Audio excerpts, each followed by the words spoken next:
सरकार की गलत आर्थिक नीतियों की वजह से देश की अर्थव्यवस्था कोविड से पहले ही, कोरोना से पहले ही पटरी से उतरने लगी थी।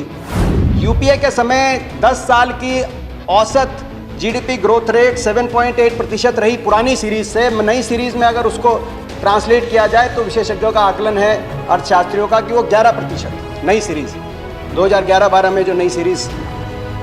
और आपके 6 साल में प्री कोविड 11%, 10 साल औसत, आपके समय 6.8%। ये 6 साल की अर्थव्यवस्था की आर्थिक ग्रोथ रेट है, उम्मीद थी कि बढ़ेगी। इंडस्ट्रियल इन्वेस्टमेंट ग्रोथ रेट जो यूपीए के समय 14% थी ग्रोथ रेट हर साल, वो घट के 2% 2014 से 2020।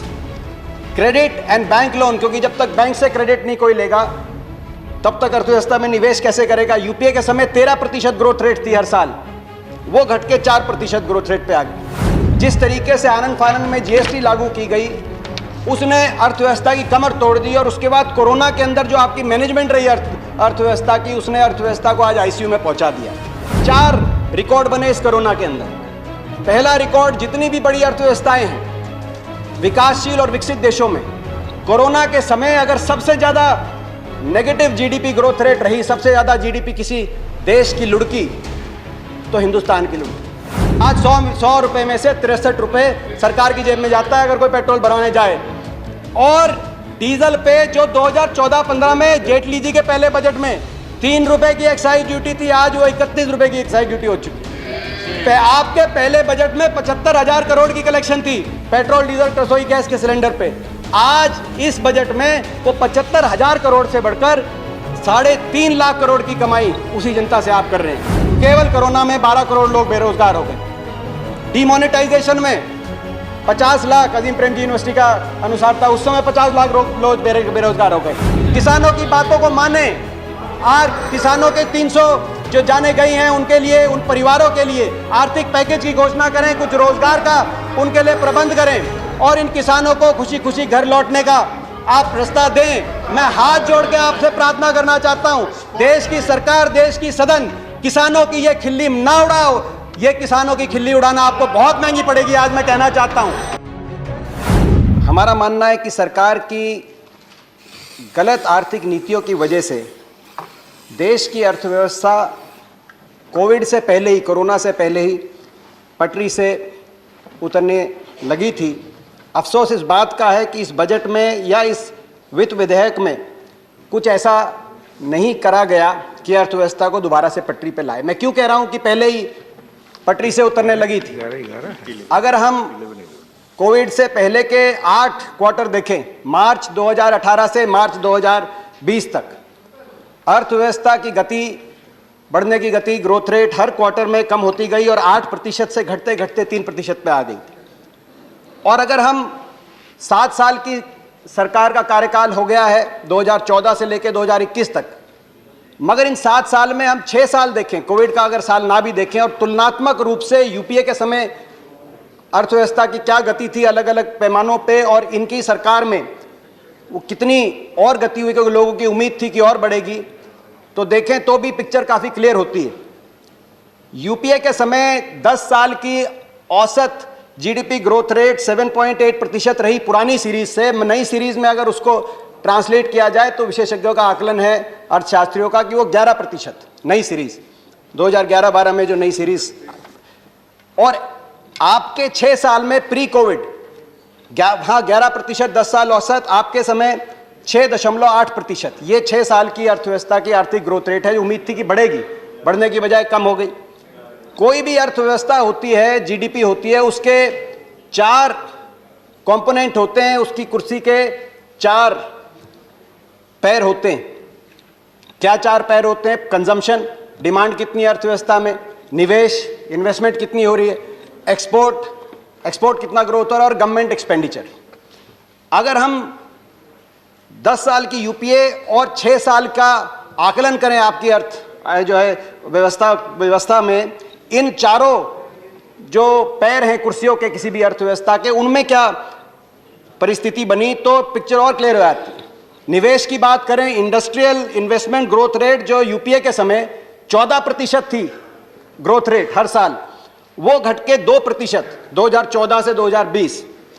क्रेडिट एंड बैंक लोन, क्योंकि जब तक बैंक से क्रेडिट नहीं कोई लेगा तब तक अर्थव्यवस्था में निवेश कैसे करेगा। यूपीए के समय 13% ग्रोथ रेट थी हर साल, वो घट के 4% ग्रोथ रेट पे आ गई।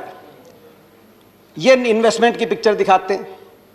अब आए प्राइवेट कंजम्पशन ग्रोथ। आप ही के आंकड़े हैं इसी बजट में प्रकाशित। प्राइवेट कंजम्पशन ग्रोथ यानी कि डिमांड, यूपीए के समय 24% ग्रोथ रेट थी प्राइवेट कंजम्पशन ग्रोथ में हर साल प्रति वर्ष, वो घटकर अब 9% 6 साल में, कोरोना से पहले। कॉर्पोरेट सेल्स ग्रोथ रेट, ये भी एक आकलन का नजरिया है कि कितनी सेल्स हो रही है, खरीदारी हो रही है मार्केट में। उस समय 12% प्रति वर्ष ग्रोथ रेट होती थी, अब वो मात्र 3% पे आके रुक गई है। तो डिमांड भी नहीं। डिमांड के आगे आता है एक्सपोर्ट मेक इन इंडिया का नारा दिया गया। पूरी दुनिया के अंदर बड़ी बड़ी तस्वीरें मेक इन इंडिया की लगाई गई, मगर जो एक्सपोर्ट ग्रोथ रेट 10 साल 2004 से 14 तक 21% प्रति वर्ष वो ग्रोथ रेट थी एक्सपोर्ट्स में, वो अब कम होकर आज 6 साल में 2014 से 20 तक मात्र 3% पे आके ठहर गई। तो एक्सपोर्ट भी नहीं।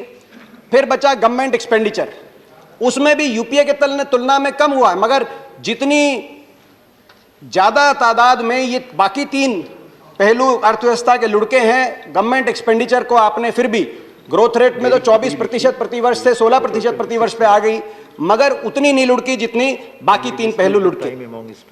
इनके साथ साथ अर्थव्यवस्था में स्ट्रेस्ड एनपीए हम सब जानते हैं। अभी भी जनवरी में आरबीआई स्टेबिलिटी रिपोर्ट आई जिसमें कहा गया कि सितंबर 2021 तक 13.5% एनपीएस का रेशो हो जाएगा। सरकारी बैंकों में और भी बुरा हाल है। इसी प्रकार से स्ट्रेस कॉर्पोरेट बैलेंस शीट, ये कुछ स्ट्रक्चरल प्रॉब्लम्स हमारी इस अर्थव्यवस्था में रहे। मगर हमारा मानना है ये अर्थव्यवस्था पटरी से उतरनी कब शुरू हुई? सबसे पहले नोटबंदी ने अर्थव्यवस्था को हिलाया। उसके बाद जिस तरीके से आनंद फानंद में जीएसटी लागू की गई, उसने अर्थव्यवस्था की कमर तोड़ दी। और उसके बाद कोरोना के अंदर जो आपकी मैनेजमेंट रही अर्थव्यवस्था की, उसने अर्थव्यवस्था को आज आईसीयू में पहुंचा दिया। मगर ये हमारा आकलन है, विशेषज्ञ अर्थशास्त्री मानते हैं कि ये पहले से आईसीयू में थी। अभिजीत बैनर्जी नोबेल पुरस्कार विजेता, उनका 2020 में मानना था कोविड से पहले। क्या कहा उन्होंने? अर्थव्यवस्था आईसीयू में। आपके स्वयं जो चीफ इकोनॉमिक एडवाइजर रहे अरविंद सुब्रमण्यम, उन्होंने क्या कहा 2020 कोरोना से पहले? क्या कहा कि ये कोई आम मंदी नहीं है। कोरोना के आने से पहले यह आम मंदी नहीं है, 30 साल में ऐसी मंदी नहीं देखी गई। रघुराम राजन, उन्होंने भी आपके समय आरबीआई संभाली है, उनका कहना है कोरोना से पहले कि अर्थव्यवस्था बद से बदतर हो गई है, अत्यंत गंभीर स्थिति है अर्थव्यवस्था की। तो लोगों का मानना था पहले ही खराब थी, फिर कोरोना आया और आपने अपनी विफलताओं को कोरोना के माथे पे चिपकाने का एक विफल प्रयास किया। मगर कोरोना में भी आपकी गलत आर्थिक नीतियों की वजह से अर्थव्यवस्था जितनी खोखली हो गई थी, उसकी पोल कोरोना के 1 साल में भी खुली। कैसे खुली? 4 रिकॉर्ड बने इस कोरोना के अंदर। पहला रिकॉर्ड, जितनी भी बड़ी अर्थव्यवस्थाएं हैं विकासशील और विकसित देशों में, कोरोना के समय अगर सबसे ज्यादा नेगेटिव जीडीपी ग्रोथ रेट रही, सबसे ज्यादा जीडीपी किसी देश की लुढ़की, तो हिंदुस्तान की लुढ़की। आप किसी भी देश से कंपेयर करें, जब कोरोना चरम में था, अप्रैल से जून की तिमाही में हिंदुस्तान की अर्थव्यवस्था -23.9%, पूरे साल में -7.9%, सबसे ज्यादा पूरे दुनिया के अंदर, विश्व के अंदर ये रिकॉर्ड आपके नाम आया। दूसरा रिकॉर्ड आपने बनाया, कोरोना के समय गरीब और अमीर में अगर सबसे ज्यादा अंतर कहीं बढ़ा, आपकी गलत आर्थिक नीतियों की वजह से खोखली हो चुकी थी अर्थव्यवस्था, तो सबसे ज्यादा गरीब अमीर में अंतर हिंदुस्तान में बढ़ा। जहां जिस तिमाही में हमारी अर्थव्यवस्था 23% लुढ़क गई थी, उसी तिमाही में जो हमारे 100 सबसे अमीर भारतीय हैं, उनकी इनकम के अंदर 35% इजाफा हुआ। 100 सबसे जो अरबपति हिंदुस्तान के 13 लाख करोड़ की उनकी कमाई हुई, तो उनकी कमाई में 35% इजाफा, और अर्थव्यवस्था 29% लुढ़क रही है, और दुनिया में किसी मुल्क में ऐसा नहीं हुआ। तीसरा रिकॉर्ड बना, जो अलग अलग आंकड़े हैं उनके आधार पे कोरोना में सबसे ज्यादा बेरोजगारी, 12 करोड़ के करीब लोगों की जो है लोग बेरोजगार हो गए, 35% एमएसएमई बंद हो गई। तो सबसे ज्यादा बेरोजगारी कोरोना में हिंदुस्तान में हुई, सबसे ज्यादा अर्थव्यवस्था हिंदुस्तान की लुढ़की किसी भी देश के मुकाबले में, और सबसे ज्यादा गरीब अमीर में अंतर बढ़ गया कोरोना के समय। तो ये आपकी नीतियों की देन है। मगर चौथा रिकॉर्ड भी बना। चौथा रिकॉर्ड ये बना कि कोरोना में जो पैकेज लेके आए, फाइनेंशियल स्टिमुलस पैकेज, अलग अलग देश, जापान अपनी जीडीपी के मुकाबले में 20% फिस्कल पैकेज लेके आया, कनाडा ने 20% दिया, ऑस्ट्रेलिया ने 18%, ब्राजील ने 18%, टर्की ने 14%। हमारे देश में आपने 20 लाख करोड़ की घोषणा करी, मगर इसके अंदर जो फिस्कल कंपोनेंट है वो कुल मिलाकर जीडीपी का मात्र 3.2%। तो आपने पैकेज भी उतना नहीं दिया। राहत जो मलम लगानी चाहिए थी घाव पे, जो कोरोना के जो लोग बेरोजगार हुए, जो गरीब थे, मगर आपने उनको भी राहत दी नहीं। अगर हम जीडीपी कांस्टेंट प्राइसेस पे देखें तो जब आपकी सरकार 2014-15 में आई देश में, उस समय 104 लाख करोड़ की अर्थव्यवस्था थी देश की। वो बढ़कर 2019-20 में 145 लाख करोड़ की हो गई थी। कोरोना के बाद ये जब कम हुई, गिरी, तो अब वो गिर के 132 लाख करोड़ की हो गई इस साल के अंत में। यानी कि 132 लाख करोड़, जो कि 2016-17 में जितनी अर्थव्यवस्था थी उसके बराबर। अब ये आप कह रहे हैं वी शेप रिकवरी हो रही है और हम कोरोना से पहले की स्थिति में आ रहे हैं, मगर आपके आंकड़े नहीं बताते। अगर आरबीआई की ग्रोथ रेट देखें हम कि 11% ग्रोथ रेट हो जाएगी इस साल, तो भी 145 लाख करोड़ नहीं होगा, 2 साल लगेंगे। अगर यूएनसीटैड जो एक अंतर्राष्ट्रीय ऑर्गेनाइजेशन है, यूनाइटेड नेशंस की, उनका आकलन देखें तो मात्र 5% की उम्मीद की जा रही है ग्रोथ रेट की। ऐसे में 2026 तक पहुंचेगी पहली 2019-20 के बराबरी की अर्थव्यवस्था। अगर डॉक्टर गीता गोपीनाथ का हम देखें, उनका जो लेख आया है, उसके अनुसार 2025 में हमारी अर्थव्यवस्था उस लेवल पे पहुंचेगी जो कोरोना से पहले है, जिसको गंभीर बताया गया। तो गंभीर से अत्यंत गंभीर हो गई। अब अत्यंत गंभीर से वापस गंभीर स्थिति में लाने में आपके कार्यकाल में दोबारा से गंभीर स्थिति में आ पाएगी कि नहीं आ पाएगी, इस पे आकलन चल रहे हैं। बहरहाल अब स्थिति यह है कि जैसे गर्मी के महीने में कोई नौसिखिया मिस्त्री कोई वाटर कूलर किसी घर में लगा हो, उसकी आके मोटर खोल दे, मगर उसको बांधना ना आए और सबके पसीने छूट जाए। आपको भी समझ में नहीं आ रहा कि अब क्या हो। अब मैं टैक्सेशन पॉलिसीज पे आऊंगा। दो स्रोत तो होते हैं किसी भी वित्त मंत्री के पास, राजस्व और व्यय, रेवेन्यू और एक्सपेंडिचर। किससे पैसा लेंगे, किसको देंगे। गोस्वामी तुलसीदास जी ने रामायण के अंदर राम राज्य की जब कल्पना करी थी तो एक कुछ ऐसा लिख के गए थे जो आज भी हमारे लिए गाइडिंग प्रिंसिपल का काम कर सकते हैं। प्लीज। बरसत हर्षत सब लखे, करसत लखे न कोय, तुलसी प्रजा सुभाग से, भूप भानु सो होए। मतलब कि जब कर लेना हो किसी भी राजा को तो ऐसे लेना चाहिए जैसे सूर्य नदियों से लेता है, पता ना चले। और जब देना हो अपनी प्रजा को तो ऐसे बरसे कि सृष्टि हर्षोल्लास में समा जाए। मगर आपकी नीतियां इसके विपरीत हैं। जब लेना होता है तो ऐसे लेते हैं कि जेब पे ऐसी भारी चोट पड़ती है कि विश्व कीर्तिमान बन जाते हैं। जैसे आज डीजल, पेट्रोल, कुकिंग गैस के ऊपर, रसोई गैस के सिलेंडर के ऊपर दुनिया में सबसे ज्यादा कर आप ले रहे हैं।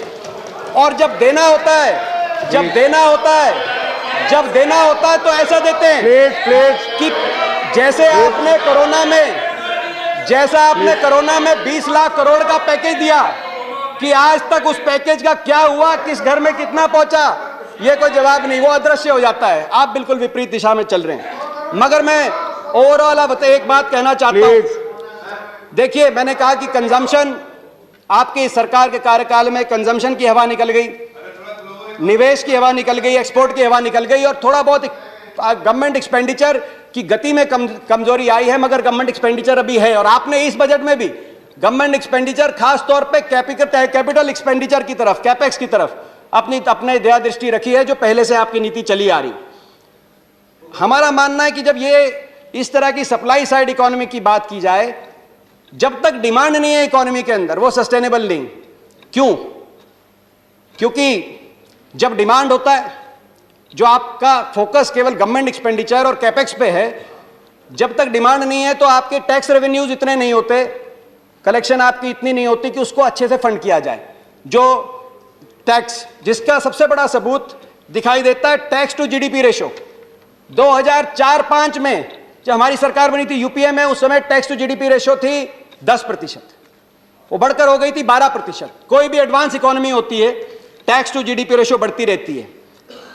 चीन के अंदर 17% है, ब्राजील के अंदर 33% है, अमेरिका के अंदर 20% है, यहां तक कि पाकिस्तान, श्रीलंका, बांग्लादेश के अंदर भी 12 से 15% की रेंज में।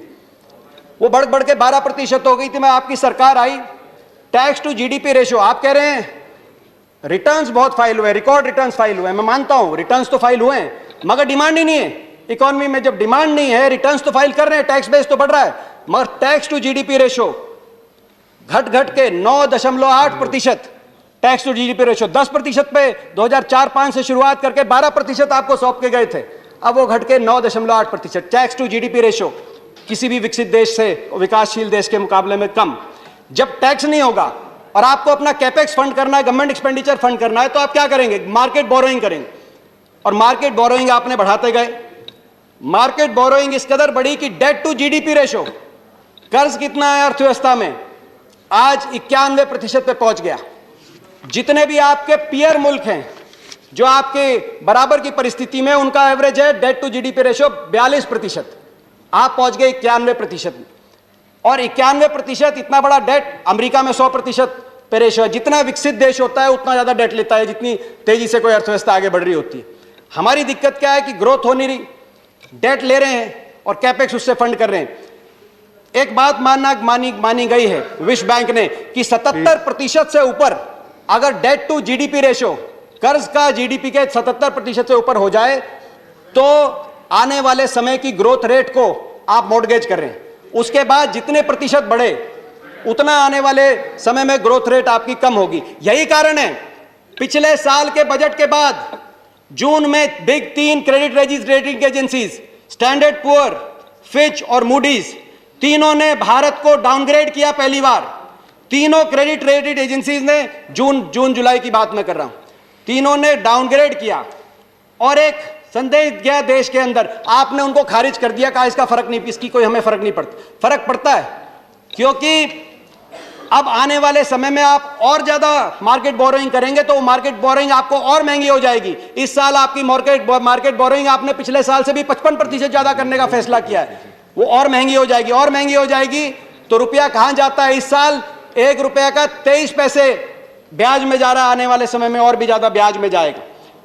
तो इस तीनों ने डाउनग्रेड कर दिया। डाउनग्रेड करने के बाद आपने वही नीति को दोबारा इस साल लाए। डिमांड में हम मांग करते रहे कोरोना में कि लोगों के हाथ में पैसा दीजिए, डिमांड को रीजेन्युएट करिए, मगर आपने कैपेक्स पे दोबारा से गवर्नमेंट एक्सपेंडिचर बढ़ाने का काम किया, जिसकी वजह से बजट के अगले दिन जो जापानीज ब्रोकरेज फर्म है नोबुरा, उन्होंने दोबारा से वार्निंग दी है कि इस साल जो आपकी क्रेडिट रेटिंग एजेंसीज हैं वो आपको जंक रेटिंग देने का खतरा मंडरा रहा है हिंदुस्तान पे। ये बजट से अगले दिन जापानीज के, आप चाहे कितने गुणगान करिए। इसके फॉलोआउट हैं इकोनॉमी में, इसके 2-3 फॉलोआउट हैं। पहला फॉलोआउट है गरीब अमीर में अंतर। जैसे मैंने कहा कि 1% हमारी देश की आबादी 73% देश की संपत्ति को काबू कर रही है, मगर ये जो इतनी तेजी से जो गरीब अमीर में अंतर बढ़ा है, ये सोचने का विषय।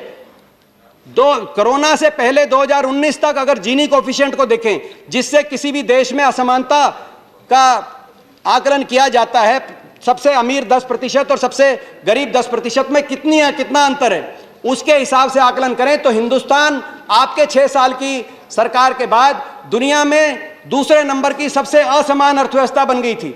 सबसे ज्यादा गरीब अमीर में अंतर रूस में, दूसरे नंबर हिंदुस्तान में। और कोरोना के बाद का जो प्रिलिमिनरी एस्टिमेट आया जीनी कोएफिशिएंट का, उसके अनुसार ये भी आपको मैं मुबारक देता हूं, आपकी अर्थनीतियों का नतीजा, रूस को भी आप ओवरटेक करने जा रहे हैं और देश में सब, दुनिया में सबसे ज्यादा असमान। और इसमें थॉमस पिकेटी जो गरीब अमीर के अंतर में असमानता में सबसे बड़े अर्थशास्त्री मान गए इस सदी के, उनका कहना है कि इसका मुख्य कारण ये रहता है कि अगर रिटर्न ऑफ इन्वेस्टमेंट किसी भी देश में रिटर्न ऑन इन्वेस्टमेंट अगर वहां की जीडीपी ग्रोथ रेट से ज्यादा हो तो असमानता बढ़ती रहती है। रिटर्न ऑन इन्वेस्टमेंट कैसे? जैसे स्टॉक मार्केट में अगर रिटर्न ऑन इन्वेस्टमेंट ज़्यादा है, जो हम देख रहे हैं स्टॉक मार्केट में क्या हो रहा है, अगर हमारी देश की ग्रोथ रेट से ज़्यादा है तो ये अंतर बढ़ने की संभावना है। इसके दो कारण मुख्य तौर से, जैसे मैंने कहा, सप्लाई साइड पे फोकस किया आपने, और दूसरा डायरेक्ट और इनडायरेक्ट टैक्सेस में आपने इनडायरेक्ट टैक्सेस को फोकस किया। डायरेक्ट और इनडायरेक्ट टैक्सेस क्या होते हैं? डायरेक्ट टैक्सेस यानी कि इनकम टैक्स, कॉर्पोरेट टैक्स, जो कहीं ना कहीं समानता की तरफ देश की अर्थव्यवस्था को लेकर आता है, और इनडायरेक्ट टैक्सेस जो गरीब पे लगते हैं ज्यादा, जैसे पेट्रोल पे, डीजल पे। पेट्रोल पे उतना ही टैक्स 1 लीटर में मुकेश कुमार को देना पड़ता है जितना मुकेश अंबानी को देना पड़ता है, मगर इनकम टैक्स और कॉर्पोरेट टैक्स में आप फर्क कर सकते हो। आपने क्या किया जब से आपकी सरकार आई है? कॉर्पोरेट टैक्स को घटाया 25%, ये कह के घटाया कि इससे निवेश होगा, मगर डिमांड है नहीं, निवेश हो नहीं रहा, इसीलिए कॉर्पोरेट टैक्स की कलेक्शन जो 2014-15 में अर्थव्यवस्था में corporate tax to GDP ratio 3.4% थी, आज वो कलेक्शन घट के 2.3% आ गई। कॉर्पोरेट टैक्स बढ़ना चाहिए था आपके अनुसार, निवेश होना चाहिए था, मगर कॉर्पोरेट टैक्स की कलेक्शन डाउन आ गई। ऐसे ही इनकम टैक्स की कलेक्शन डाउन आ गई। और आप कहां से निकाल रहे हैं?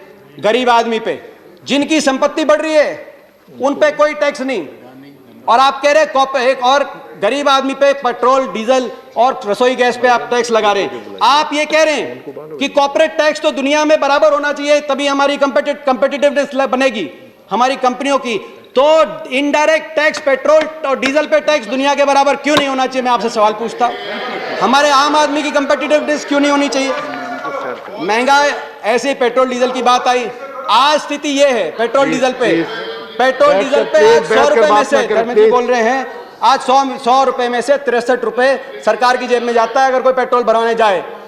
और डीजल पे जो 2014-15 में जेटली जी के पहले बजट में 3 रुपए की एक्साइज ड्यूटी थी, आज वो 31 रुपए की एक्साइज ड्यूटी हो चुकी है। आपके पहले बजट में 75,000 करोड़ की कलेक्शन थी पेट्रोल, डीजल, रसोई गैस के सिलेंडर पे, आज इस बजट में वो 75,000 करोड़ से बढ़कर 3.5 लाख करोड़ की कमाई उसी जनता से आप कर रहे हैं और अच्छे दिन बता रहे हैं। तो ये मैं समझता हूं, आप उसका दर्द समझिए, उस बूढ़ी माँ का जिसने दिया जलाया था कोरोना में, आज उसके घर गैस सिलेंडर खाली पड़ा है, आज वो चूल्हे पे लकड़ी से रोटी जला रही है और उसके धुएं से उसकी आंख में आंसू निकल रहे हैं। बेरोजगारी एक और फॉल आउट है, बेरोजगारी देश में एक और फॉल आउट है, बेरोजगारी। देश की बेरोजगारी इतनी भयावह रूप ले चुकी है, आज हम जानते हैं एनएसएसओ के अनुसार 45 साल में सबसे ज्यादा बेरोजगारी, सीएमआई के अनुसार 70 साल का बेरोजगारी का रिकॉर्ड इस साल, पिछले जो वर्ष गया इसमें टूटा है। कोरोना में, केवल कोरोना में 12 करोड़ लोग बेरोजगार हो गए। डिमोनेटाइजेशन में 50 लाख, अजीम प्रेम जी यूनिवर्सिटी का अनुसार था, उस समय 50 लाख लोग बेरोजगार हो गए। आपका 2 करोड़ रोजगार देने का वायदा था, यानी कि 7 साल में 14 करोड़ रोजगार मिलने चाहिए थे। इसके अनुसार तो जो है ये केवल इन 2 कोरोना और डिमोनेटाइजेशन की वजह से 12.5 करोड़ रोजगार आपके कम हो गए। हर घर में एक बेरोजगार। आप कह रहे पकोड़े तलिए, मैं मानता हूं वो भी हो सकता है, मगर अगर हर घर में ही बेरोजगार है, हर घर में अगर कढ़ाई चढ़ा के पकोड़े तलने का काम होगा तो खरीदेगा कौन? वो खरीदेगा कौन? वो पकोड़े तलेंगे, और अगर खरीदेंगे नहीं तो अगले दिन के लिए बेसन और तेल का इंतजाम कैसे करेंगे? हर घर में बेरोजगारी। किसान की बात, मैं किसान की परिस्थिति पे आना चाहता हूं। किसान, आज आप कह रहे हैं कि 4 महीने से किसान बैठा है, क्यों बैठा है? ये वही किसान है जिसने अर्थव्यवस्था को जीवित रखा कोरोना के समय भी। ये किसान है जिसको उम्मीद थी आपसे कि आप किसान की आमदनी दुगनी करके, वायदे दुगनी करने के अपने वायदे को निभाएंगे, मगर क्या हुआ?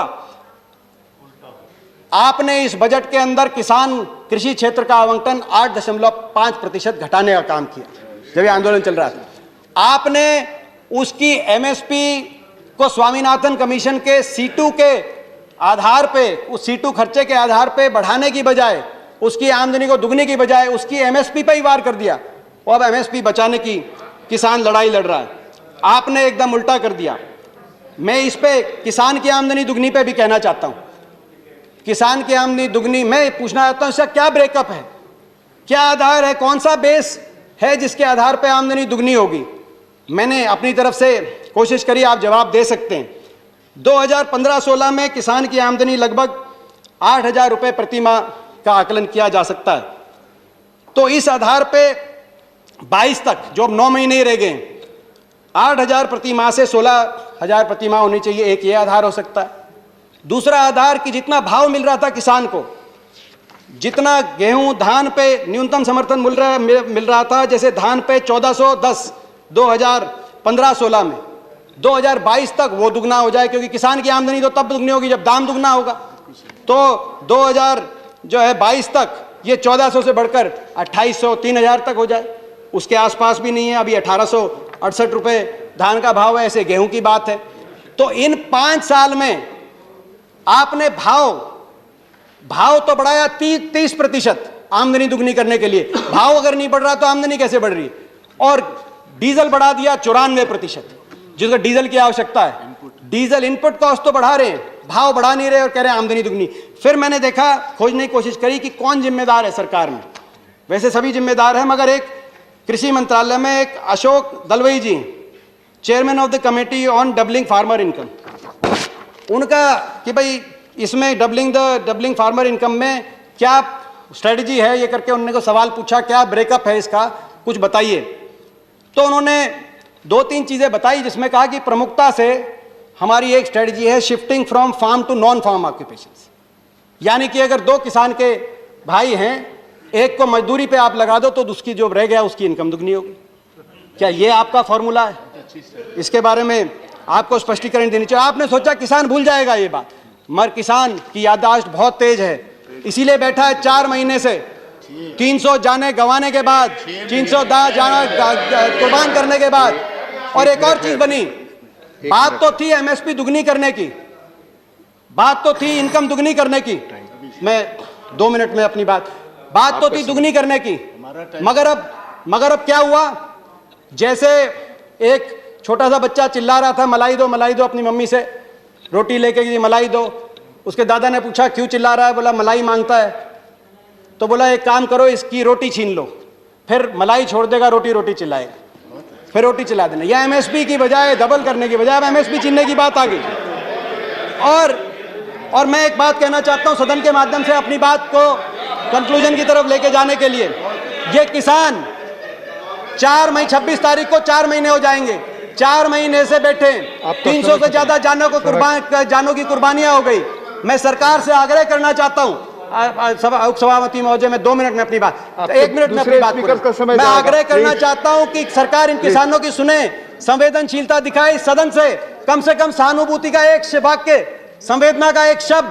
300 लोगों ने जान कुर्बान किया। कभी किसी ने ऐसा आंदोलन देखा है? इतनी जानें कुर्बान करने के बाद भी 20-20 किलोमीटर का धरना आ जाए। आप संवेदना का एक शब्द करिए, किसानों की बातों को माने, और किसानों के 300 जो जाने गई हैं उनके लिए, उन परिवारों के लिए आर्थिक पैकेज की घोषणा करें, कुछ रोजगार का उनके लिए प्रबंध करें, और इन किसानों को खुशी खुशी घर लौटने का आप रास्ता दें। मैं हाथ जोड़ के आपसे प्रार्थना करना चाहता हूं, देश की सरकार, देश की सदन, किसानों की ये खिल्ली ना उड़ाओ।